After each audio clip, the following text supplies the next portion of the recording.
some feedback. So, all right. So here's what we're doing. And I put this out to my initial Facebook network and said, hey, what if we did this? We got a lot of kids on, that are home, doing homeschool stuff. And why don't we find something that it may or may not interest you now, but something that you will definitely benefit from down the road. I'm a big believer that, we need to be learning ahead of where we are currently. So if you're not personally, earning an income or paying bills or these things, that's great. But that doesn't mean you need to wait until that happens to begin learning those things, right? And some of you are in college, some of you are getting ready to go to college. And so there's going to be more freedoms that are coming with that in the very, very near future. So just a little bit about me. I am a real estate broker and a serial entrepreneur, meaning I get a new good idea every 2 to 3 minutes. So the ability to get distracted, run down and figure stuff out. I mean, that's kind of been my career, which I really enjoy, being able to kind of pursue different projects and things. I've got an undergraduate degree in real estate and finance, a master's degree in international real estate. I wrote here, shocker, believe it or not, during school, both for real estate and finance, no one taught me how to budget or how to buy a house. I think that's an absurd thing. Just so any of you that are in college or going into college, don't be expecting that you're going to learn everything you need to know during your education, right? There's a lot of things you're going to have to learn on your own or get with someone and learn about. And this is, a silly, simple example of that is, how do you have a finance degree and no one teach you how to run a personal budget? How does no one teach you how to buy a house while spending, 2 or 3 years talking nothing about, but real estate, right? So a lot of this has been self-taught up until the point of getting some more, formal education from people who were doing it and doing it well. So I ended up going through and doing the Dave Ramsey classes. Some of you all may be familiar with that. I've since led some Dave Ramsey FPU classes in our home for our church group. And now I really enjoy this. I love working with clients, who are in, some in good and some in bad financial positions. Let me see here. Make sure nobody else is trying to jump in while I'm chatting. There we go. There's Taylor Young coming in. Cool.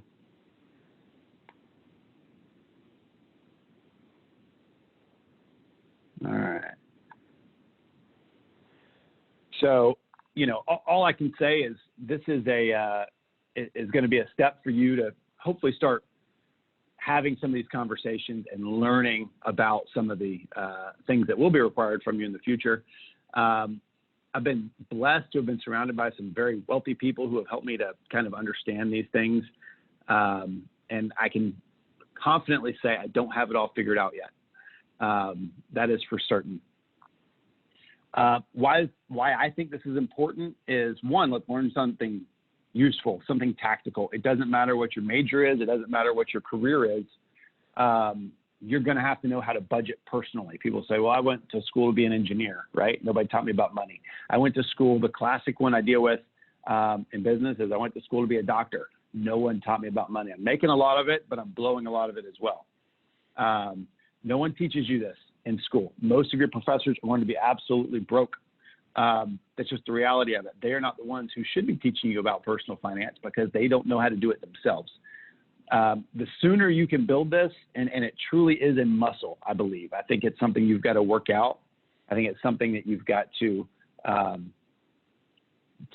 totally harness and add to, and be able to, build that muscles to the point where you can make your own financial decisions based on a level of understanding, not just somebody else's or your friends or your parents or somebody else's opinion, right? So our goals today, I want to just, be a little entertaining maybe, but really help you build a desire to learn more about this topic. I don't want this to be like a homeschool class your parents made you jump on or whatever. I want it to be something that, sparks an interest, because there's a lot you can learn here. This is not an overly complicated topic. You can go as in-depth or as simple as you want with this. And there's people who build a lot of wealth over time who do it every which way. Tactically, I want you to learn to create a basic budget. We're going to do that here. And then we'll do a little Q&A. And then the other thing I want to gain from today, personally, selfishly, is I want to know what other topics like this would be interesting to you guys. I think while school is out, there's a lot of things we can be diving into.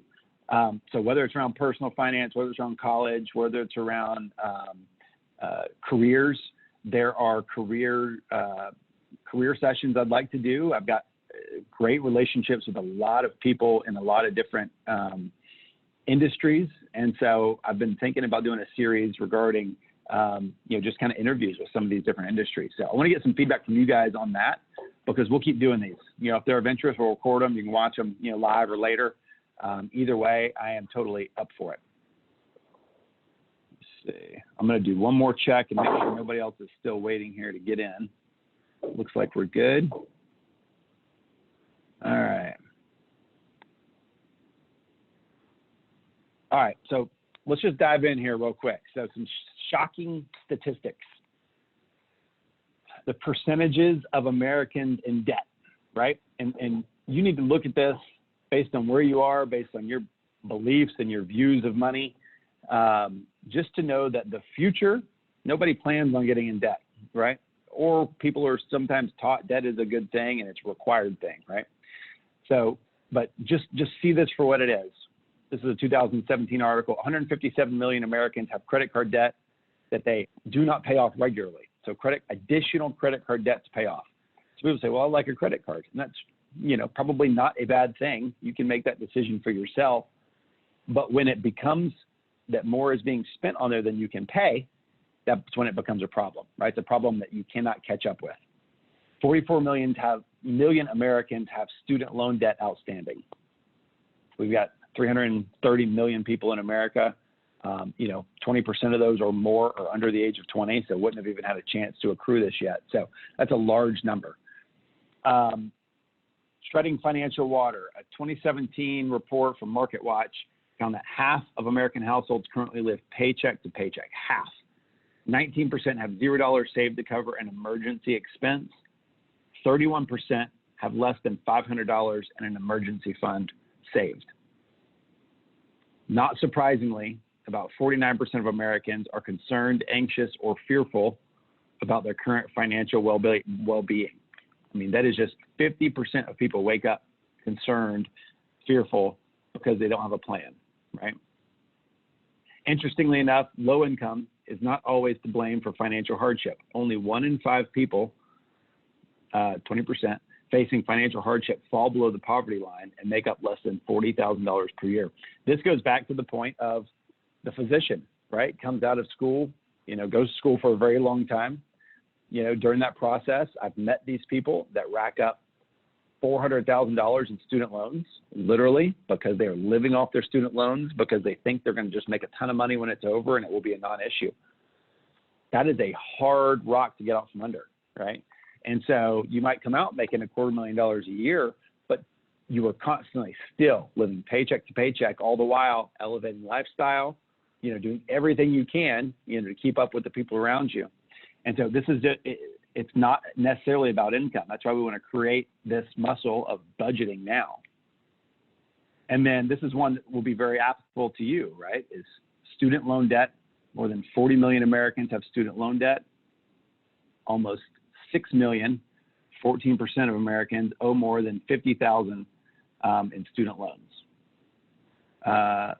Brookings Institution reports $1.4 trillion in student loan debt. It's the second largest household debt in the U.S. following mortgages. At least 28% default on their loans. The Department of Education collected more than $4.4 billion in defaulted student loans in the first quarter of 2017. And then studentaid.gov provides current interest rate information for federal student loans. Direct loans, 4.45, direct loans for graduates, 6%, and then over that plus loans for parents, 7%. So these aren't super cheap interest rates necessarily, right? This is a quote from Dave Ramsey. One definition of maturity is learning to delay pleasure. Children do what feels good. Adults devise a plan and they follow it. So that is our goal here, is to devise a plan and follow it.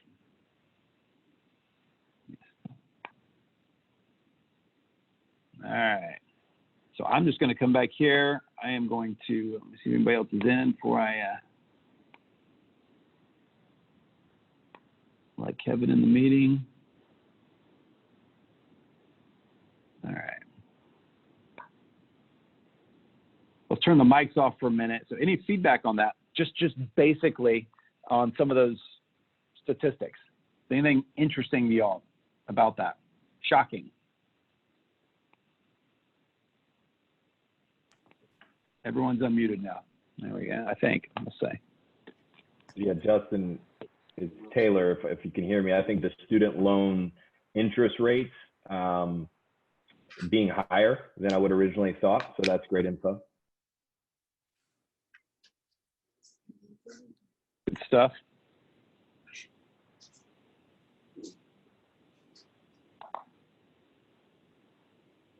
Anybody else?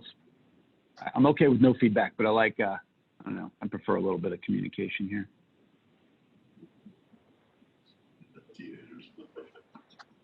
All right. Cool. Okay. All good. All right. So let me see if I can make myself, there we go. All right. This is from Taylor. Taylor just asked the question, why should we delay gratification other than it's the adult thing to do per Ramsey?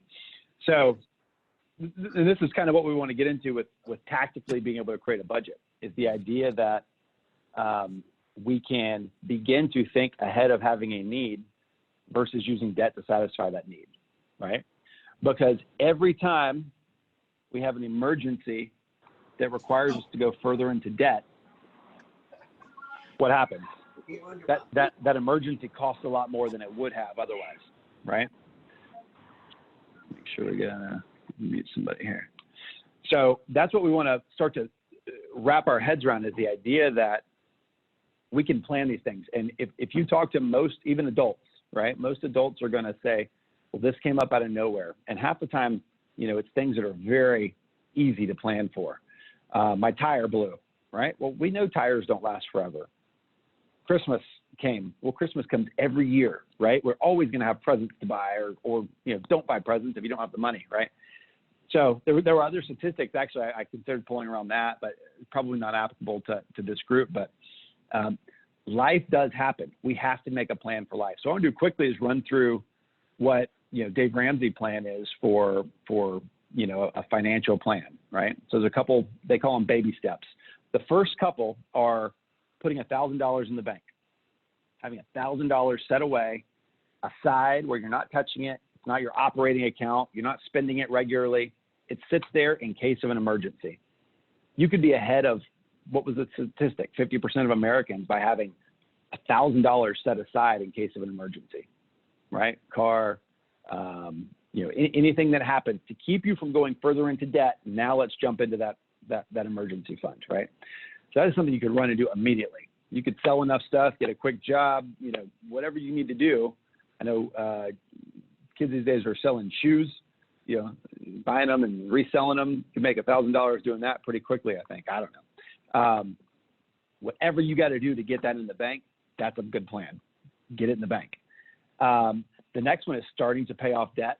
So hopefully we're not in that, you know, you're not yet in that position. But this is what we're teaching adults on a regular basis that have gone too long without a plan. They might make good money, might have multiple incomes. But to get out of debt, we're like, first put away $1,000. Then we're going to start paying off your debts one by one by one. Then we're building the goal of building that $1,000 up to 3 to 6 months of your living expenses, right? 3 to 6 months. Why 3 to 6 months? Well, I think when I posted this Facebook group initially to my Facebook page, just asking any interest on this, there were a bunch of adults that said, hey, I'd love to jump on that too. So I had already said more of a student edition. So we might do an adult version of this as well. But people are realizing right now that 3 to 6 months of income could be gone like that, right? We're literally in the midst of people not having jobs, right? We're dealing with the corona shutdown. So there's plenty of people who right now are realizing, man, my idea of what being, safe was and protecting my nest egg needs to change, right? We're seeing those conversations now. So that's the Ramsey goals, 3 to 6 months of expenses. Then, we start knocking out, investment, planning for retirement, right? All these other things, because it's always going to be one or the other, right? We can't do everything. We can't always be paying down debt and saving for investing for the future. It just doesn't work well that way. So here's what we want to do. We want to jump in. I'm going to go straight to a personal budget that I use every month. I've done Ramsey. I've downloaded every app that's out there to help budgeting. I can tell you, I still have, a handful of them. This is by far the simplest version I've come up with. I didn't make it up. I don't make up a lot. I stole it from someone who uses it. I work with a coaching company for business people, real estate specifically. And the guy that owns the company, his name's Rick Ruby, and he's got a net worth of around massive, hundreds of millions of dollars in net worth. He uses the exact same budget. What I love about this coaching company is I get to see his budget every month if I want to, right? They share that stuff. They're open with, not only helping us learn to better, manage our finances, but proving that they're doing the same thing. So this is the simplest, and I'll send you all a copy of this. This could work if you are literally him in the future, which is where we all want to get to, or if you're starting out and you only have a handful of expense items on the budget, right?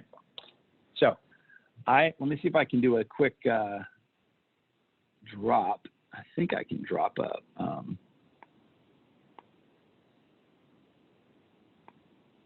If not, I'll send it out after. Let's see. Advanced sharing options. Nope.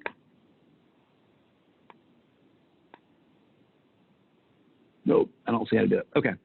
I'll send out I'll post this later just so you all have a copy of it. Okay. Let me pull it up.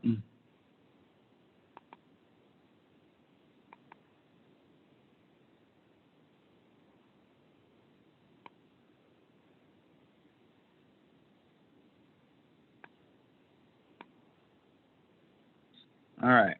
Excellent. Everybody see my screen? Get one, at least one yes, maybe? Yep, you're good. Cool. Yes. Okay.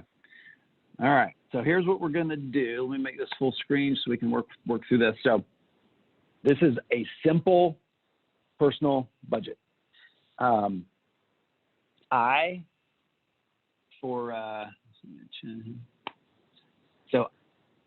I told you I've worked through many of these different versions of these different apps. If there's a techie way to do it, I usually want to do it that way. What I found was until I started working in this format, I wasn't getting the big picture. For me, what I was doing was trying to make sure we were keeping our expenses in check, and that's very important. But at the end of the day, what we want to do is establish a couple good goals, right? So for me now, what we're working on is we're either paying down debts, mortgage, student loans. We paid off my wife's student loans last year.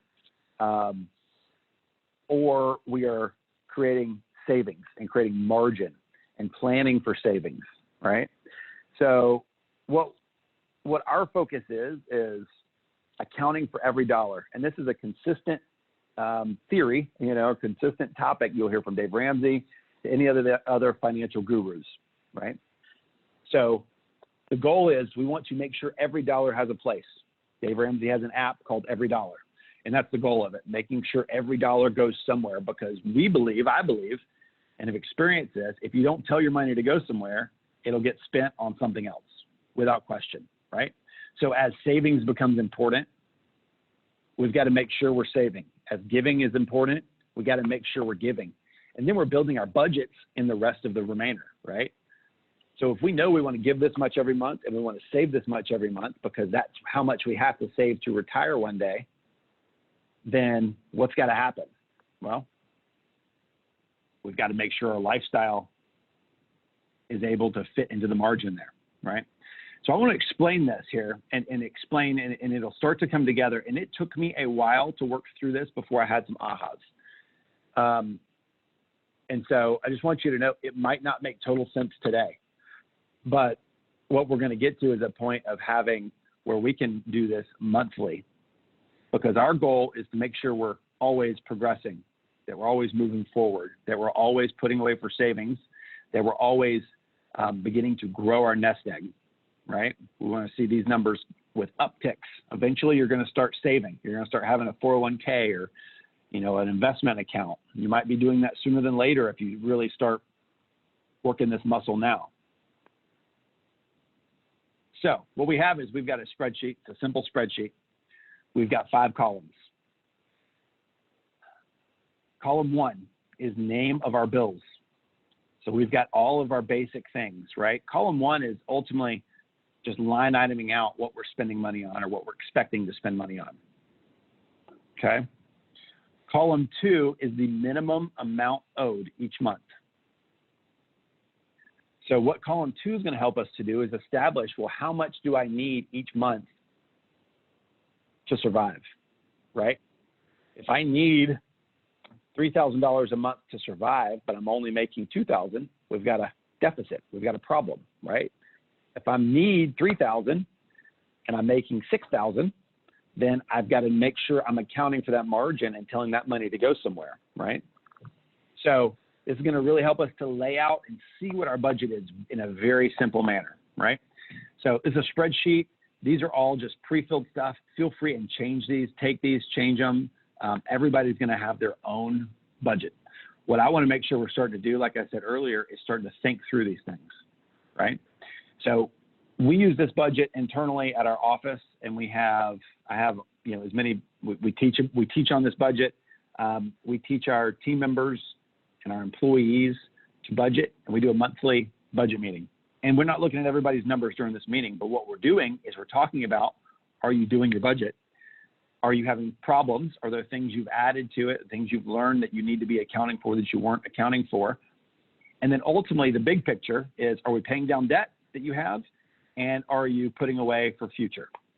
How much have you saved year to date, right? These become the important metrics. Just like in a car, we can look down and we can see our speed, we can see our gas tank, we can see some of these very, metric-based things that'll tell us, okay, the car is doing good, I'm going the right speed, I'm going to get where I'm going on time. This is our odometer and our speedometer and everything for our financial life, right? So this is big picture where I can start to see high points of what I'm doing right or where I need to make changes, okay? Column 3 is what we actually paid. This is kind of our reconcile. Reconcile means this is what I planned for, this is what actually happened, let's reconcile and make sure we've got it right. And then column 4 is going to be anything that was actually saved. So I'm going to spend money on things that are actually considered savings, right? To make sure we're accounting for every dollar, we need to create expense line items in our budget that are savings, right? Or geared towards savings. What we do on this form is we use the column 4, we count anything that additional debt pay down, not minimum payments, but additional debt pay down is savings. And then anything that is savings or investment is savings, right? We want to celebrate those things. And then column 5 is any income. So I'm going to build this out for us right now, just so we can kind of start to see what it would look like from month to month, right? So I'll send you this whole thing. So you'll have a blank version of this with January through December, and you literally can do this month to month, and it should become easier. It took me about 3 or 4 months to make it very quick and easy, okay? So one other thing that is a game changer that most people do wrong is the income section, right? So here's where most people, and probably most of your parents and most people who just do pick this up and do it for themselves, here's where they live. They live in this reality that I make this much, and therefore that this month I can account for this much expenses because this is what I have coming in this month, right? Now, that may be okay if you've got a very secure income and you know at the beginning of the month, every 2 weeks, I'm going to get a check for this and this, right? Anyone who is self-employed or runs a business or is in sales or is a commission-based business or owns a small business, right?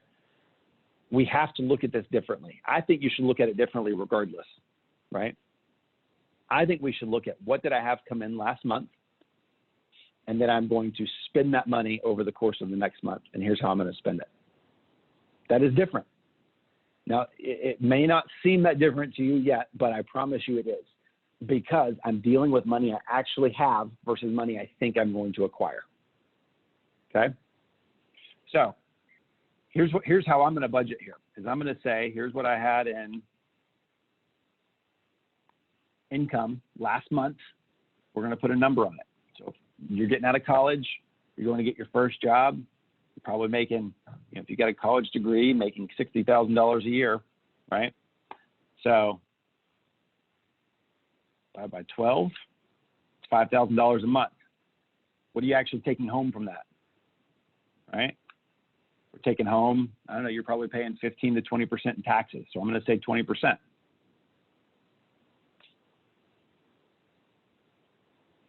What did I do wrong here? Oops.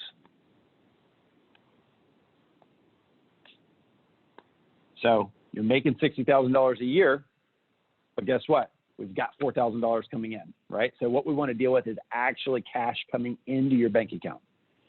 If you're self-employed and you're making that, you've got to account for expenses, and then you're paying taxes, and then you're bringing it into your personal budget, right? So we want to make sure we're not budgeting for more money than we're actually seeing.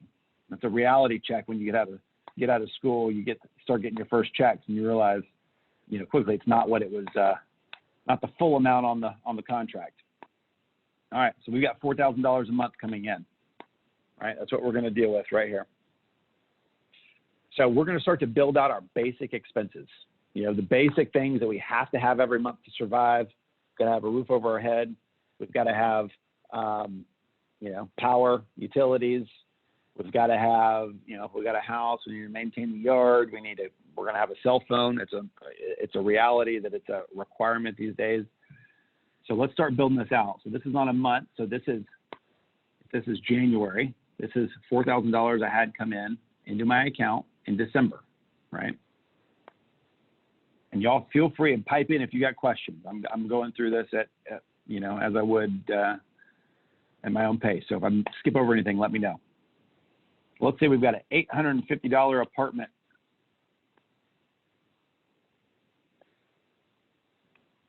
Right? Let's keep going down here. We pay $100 a month in utilities. We pay what do we pay? $8.99 for Netflix. I don't know how much Netflix is. I don't remember. We've got our and we can build these out. So cell phone, got $100 a month. What's our estimate? We got to have gas in our car, $80 a month. And if you drive, how much you drive, it's going to be different for everybody. If you don't know these numbers, what you can do is go look back over the course of 6 months and divide by 6, right? Get a good running average. Water, $40 a month.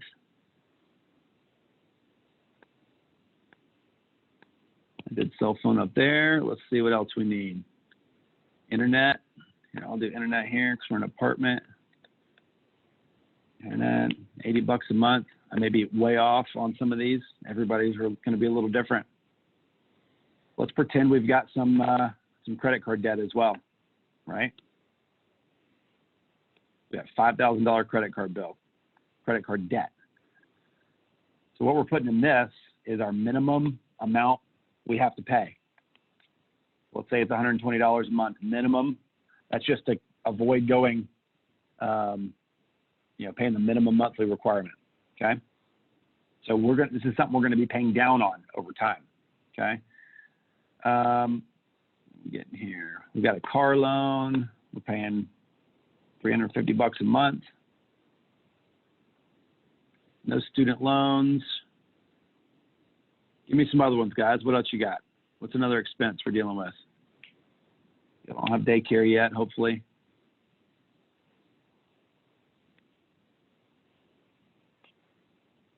So, let's do one more. We got food.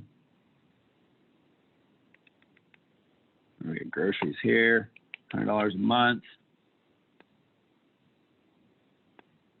Entertainment.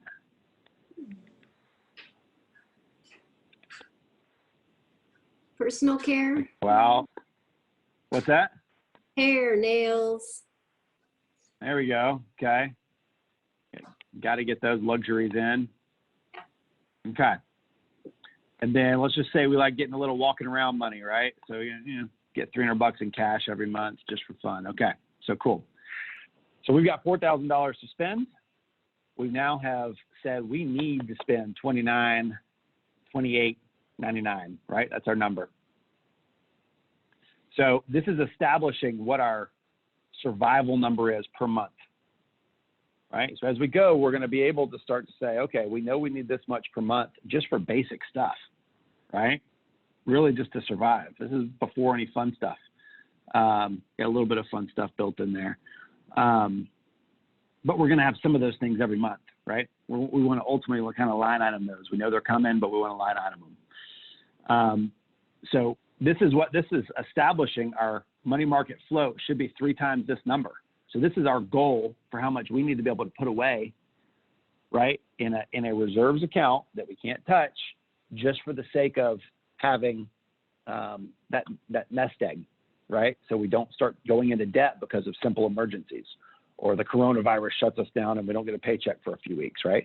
We don't want to take backward steps when those things happen. If we can help it, we always want to be moving the needle forward. That's the importance of this. So let's say right now we had some college graduation money. So right now we've got $5,000 in there. That's a great start. Nobody's upset about that. We're going to work on getting it fuller, right? Okay. So we're sitting here at the beginning of January, and this is when I do this. I do mine the first 5 days generally of the month. It seems to be the best time to do it. What the goal is for me to make this as simple as possible is anything that's an automatic bill pay, I'm making those things come out of my account at that point in time, right? That first week, I want to see everything that's going to come out of my account come out of my account. What we don't want to do is wake up every morning anxious, checking our account balance, making sure something is hit. And I remember I was in college. I remember, because I only got so much of a little stipend from my parents each week or each month, right? And it was like, oh crap, did I go over this month, right? And going down to the bank, a little cash in to make sure I didn't go. Like, I know how easy that is to happen. So we want to make sure we're pulling everything out in terms of expenses out of our account that we need to early in the month, right? This is the most simple way that we can plan, okay? So beginning of the month, we're definitely paying our rent because it's due.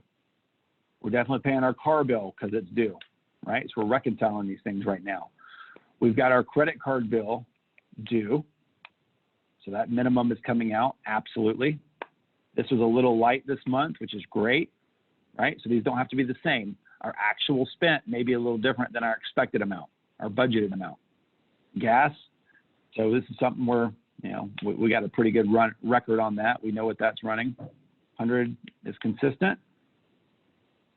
Our cable, since we cut the cord, we did good. We cut the cord. We're just doing Netflix or something. Water was less, cool. Internet, consistently the same. Got to have fast internet. Let's not do anything there this month. We'll go a little less this month. We're pretty good. We're busy. We didn't have much time for any additional stuff.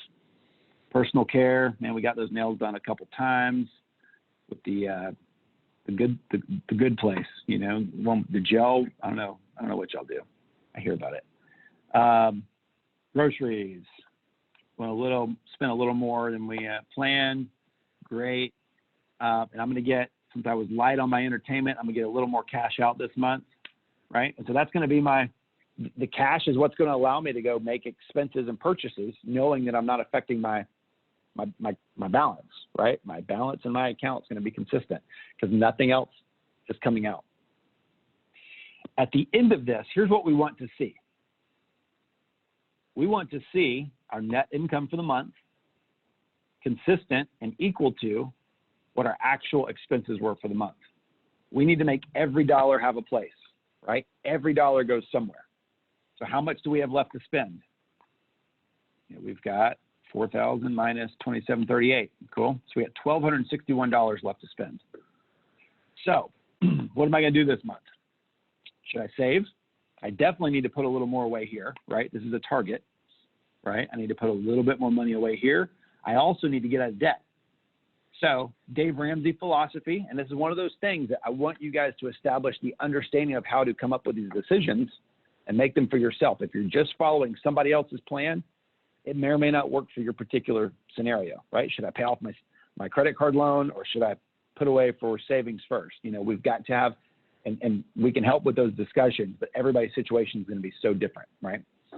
So let's do a little bit of both, So I'm going to put an additional $500 towards my credit card bill this month, which means I'm saving, right? The way we're going to utilize this sheet, I'm saving an additional, what's that, $380?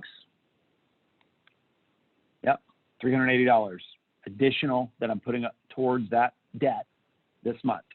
So we want to celebrate this line because this means we're going over and above. We're spending out of excess, right?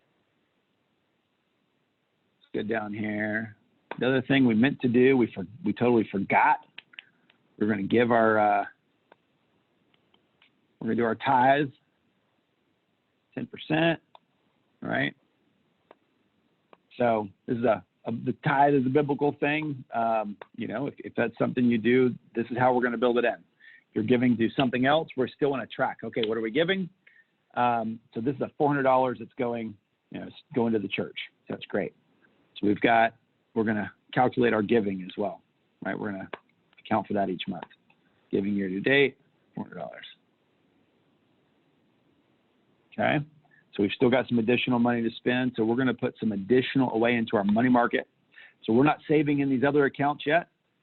We're going to put the remainder, $481.01 in our money market. Right. So now I've got $4,000 that I've expensed, $4,000 that has been earned. I'm saving or putting away $861. So this now I'm going to be able to say it's 548,101. Excellent. So we're getting this much closer to where it needs to be. I've driven this up only because I said, hey, I'm going to start giving each month. So I want to be able to still do that if the well runs out, right? If I have to miss a paycheck, I still want to be able to do that. So again, you can build this out however you want. What we've done here, though, is we've created our first personal budget. Everyone's is going to be a little bit different. Everyone is going to have some variation to this. The ability to make your changes and start to add to this is going to be great, right? So if you start having this spending money and you say, I'm going to, start going down this path and have this new subscription, I don't know, some app or something, right? It's another $5. We can put it in here as a line item, and now it's planned for every month, right? So we're going to start to, as we gain a better understanding of what our regular expenses are, we're going to continue to build this out in a way that is more true to what you're actually doing. It's not going to be perfect month one. It's not going to be, it's probably never going to be perfect. The difference in the person who has a plan, an imperfect plan, and somebody who doesn't have a plan is light years apart, right? And so that's what we're trying to establish here. So I want to just take a break here now that we've done this, and I want to open up the floor to some questions because I know there's going to be some kind of regarding the practical usefulness of how we do this. If I can. The money market area at the bottom, the flow, that's just how much you're putting away, like the 3 to 6 months, right? Yes. Yeah. So this is effectively 3 times this number. Right. right? So this is a calculation of what it should be. So as you start to build your budget more and more and more, right, this number is going to become more true. Now, a lot of times we're not true to what we really need. So that's now my target for this account. All right. Who was that?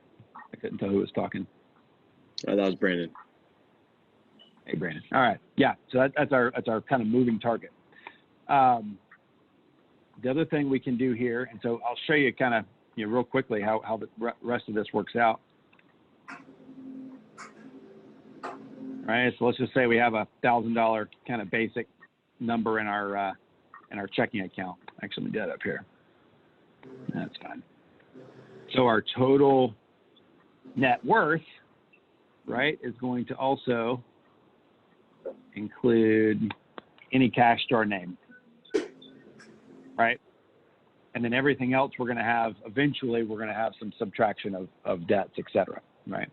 But so over time, what we want to do is start, kind of building these out. You had a little money you had invested, somebody put away for you, you started putting into, right? We're going to start to see this nest egg grow. So every month when we come back here, we finish our budget, we're also going to be able to take a minute, look, okay, how much have we saved this year? This is going to go from month to month to month and continue to add, right? This column will be added all the way through December.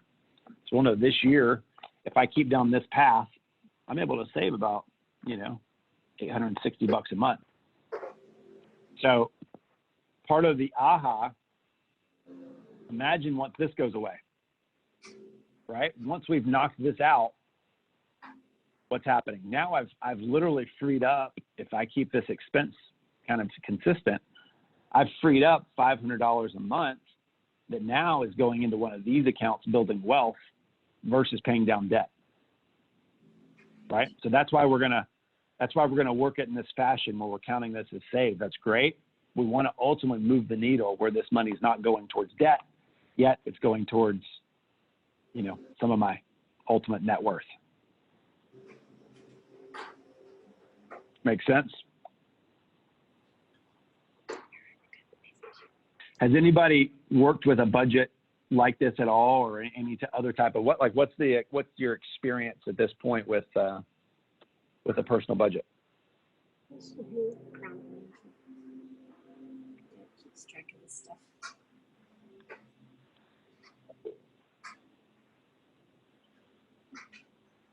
It's so easy to not have your face on the screen to not answer questions. I know.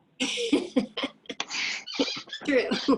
Okay, ours is like this, and we're in a different situation because we're older. So I just want to say what you're teaching is right on the money, and you can see your friends right now out of work freaking out because they don't have that unemployment check yet, and to have some money is I'm enjoying being off. So it's a lot of peace, and it's great. And I think learning this now before you're in a lot of debt is huge. It's awesome. Yeah. So, and I know you've experienced the same thing in watching people who do make a lot of money that quickly get behind on this or don't have their priorities in order. And before they know it, they can't catch back up. Yeah. Right. I mean, how many people that, that are advanced in their career have no money in the bank? I mean, it's amazing when you really start to find that out. I don't like knowing that necessarily, but it's, there's something we ultimately come across a lot of times when we're dealing with them on the real estate side. Exactly. We hear from some of the students, like, how applicable is this, right now? I mean, who has a job? Yeah. Yes. Who's that? Kelly does. Awesome. What do you do, Kelly? Normally I work as a hostess at a restaurant. Okay. What are you going to school to do? I just switched to be an X-ray tech. Okay. Cool.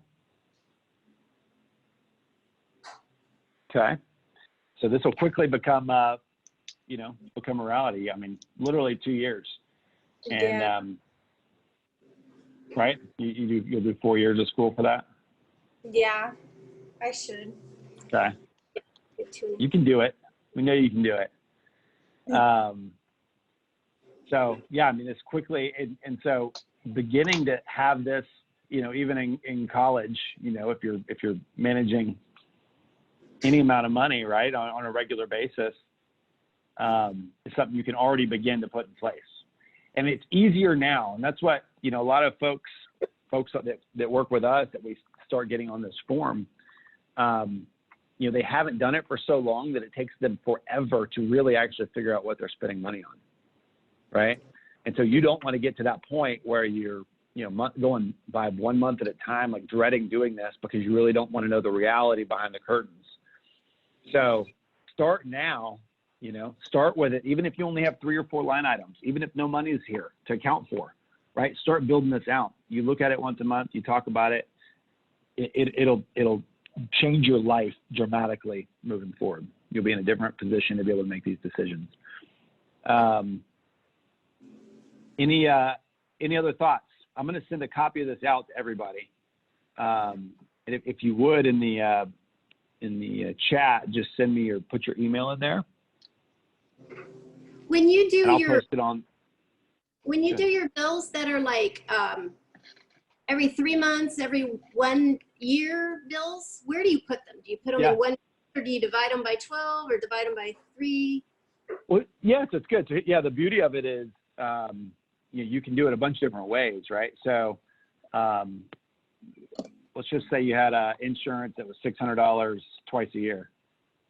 I would do it like this because it makes it easy. This makes it easy for me to put down there because sometimes we forget, right, what it really is. Like I got a disability policy like that or something. So yeah, we want to do equals $600 divided by 6, and I'm planning $100 a month for that. So the question is, where does that go? It's funny, like the way to do this is really a kind of a sinking fund would be the term for it. And that would be a fund that is accruing to be spent later, right? That's like having a Christmas account. Presents, right? We know I spend $1,200 at Christmas on presents. So that's, $1,200 divided by 12. It's $100 a month. Like it's not a big deal at Christmas. At Christmas, it's a budget buster, right? During the week or during the year, it fits in here very easily, right? So if I do these things, and I put $100 here as well, I'm having to detract. Now I'm at 281.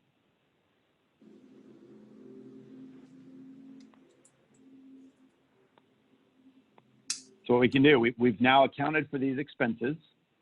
I put 4,000.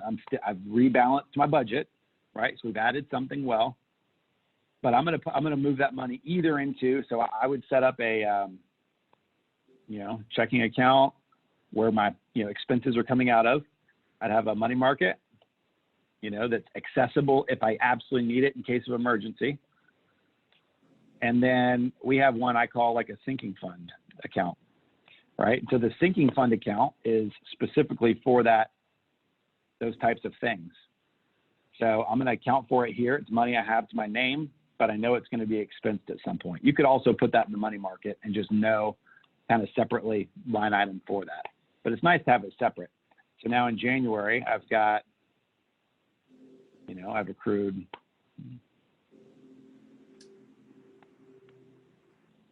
$200, for those things.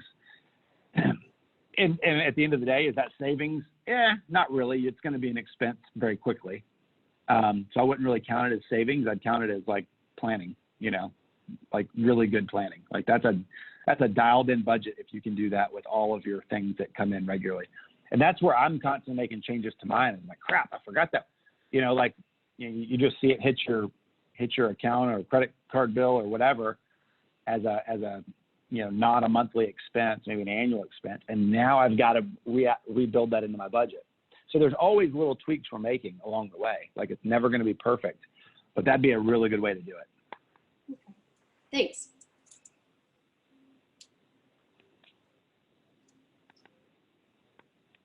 Let's see if everybody's sending me their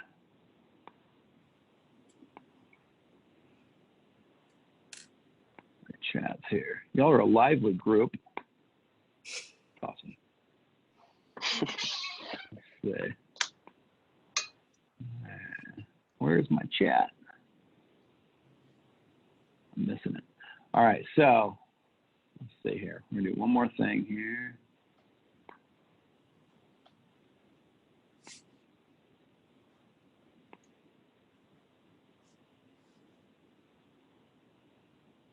All right. So here's what I want to hear. I'm going to send this out. I'm happy to help with, as you kind of get going on this. I mean, if there's any questions, there will be questions that'll come up on it. I'm certain of it. But if you would, I would like to, let's see.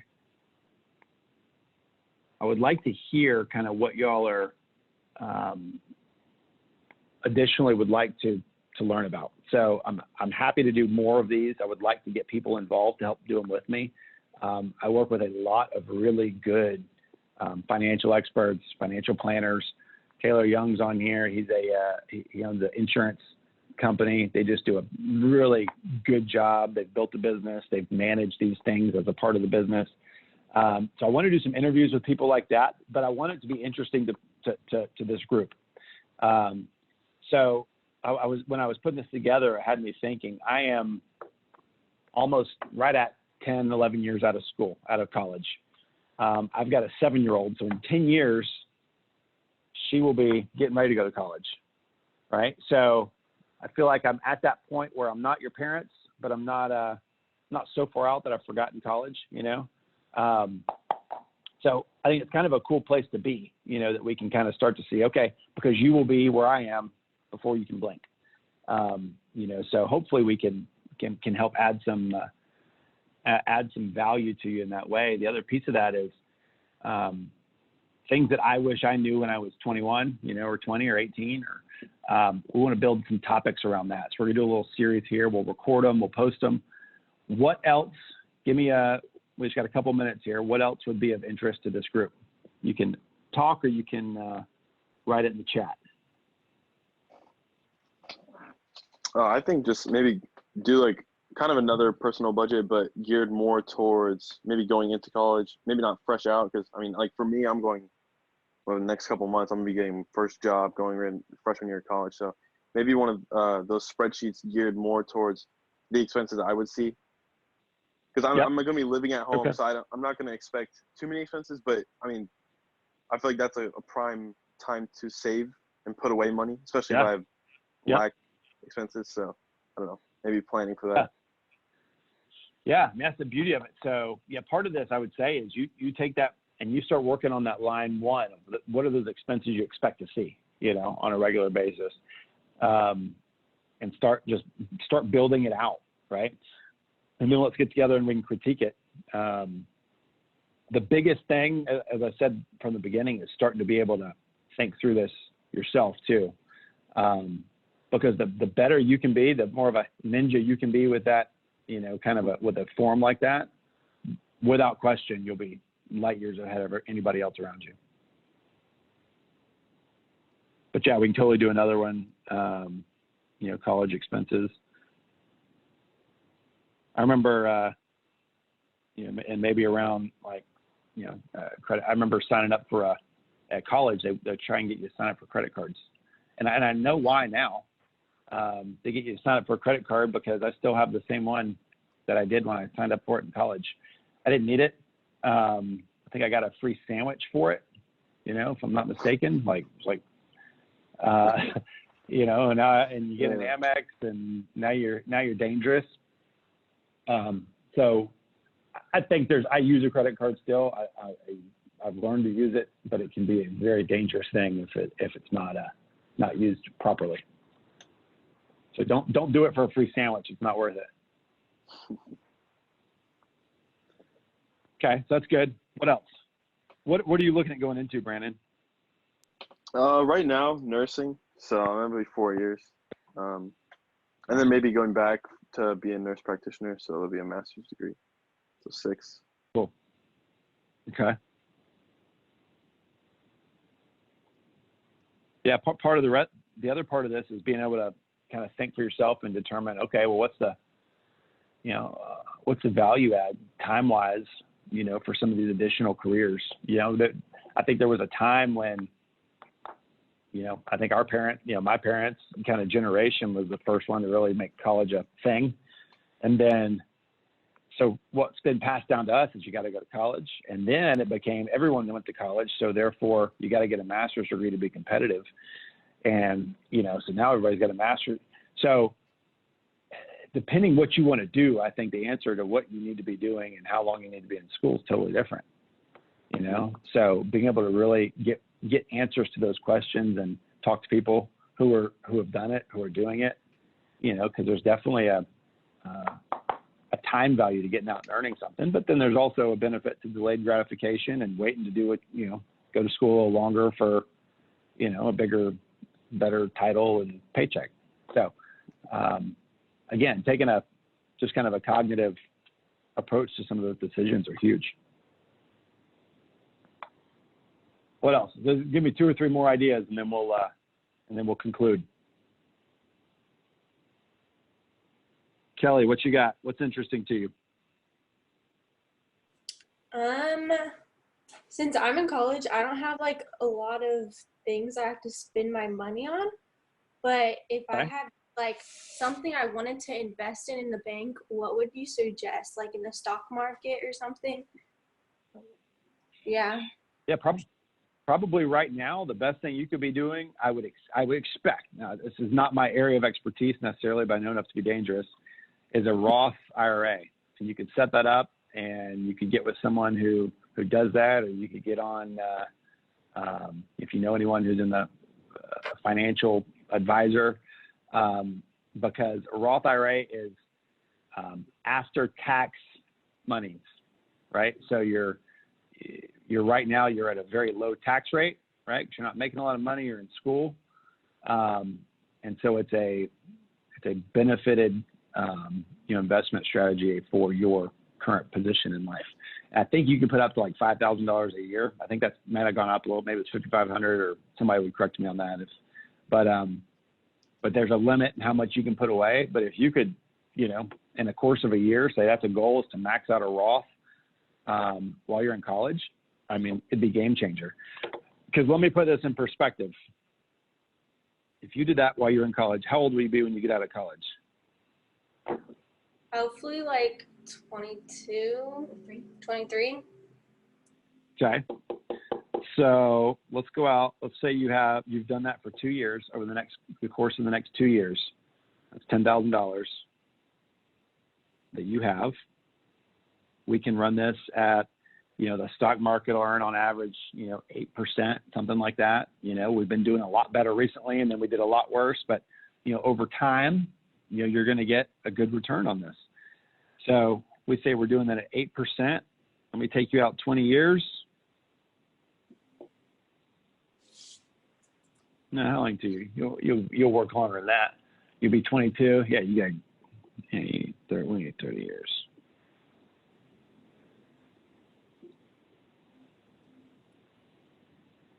Your number will be 30 years. So that'll, over 30 years at 8%, $10,000 will turn into over $100,000, right? That's not accounting for anything you add to it over time. So if you add another 5,000 every year of your life, it's $500,000 essentially, right? So how do we get into a place where we can start to say, okay, well, what do I need at the age 60 so that I can retire, right? So that's something you can start to do and build on, and figure out how to. And that's not even, fully built out. That was off the cuff kind of a number, but you can quickly see how, getting $1 million in the bank after you start working, with time, because time is on your side right now. So the sooner you can start to do that, the better, without question. That's what I would look into. Okay, thanks. Usually you're with those, you're picking, an index, which is, a mutual fund, has a bunch of stocks in it, you know, and so you're not making stock selections saying, I like this, I like that. It's, you know, it's safe yet growth minded. So, well, hey, I really appreciate all y'all being on here. I'm glad it was, I hope it was helpful and interesting, and be on the lookout. I'll post this. So if you want to go back, I'll send out the link on it so you can jump into, you know, start working on your own spreadsheet and building it out. Don't hesitate to reach out if you get questions, and definitely appreciate y'all being here. Thank Thanks, you. It was interesting. You. You got Thank it. you. All right, guys. Take care. Enjoy the rest of your break. You too. Bye.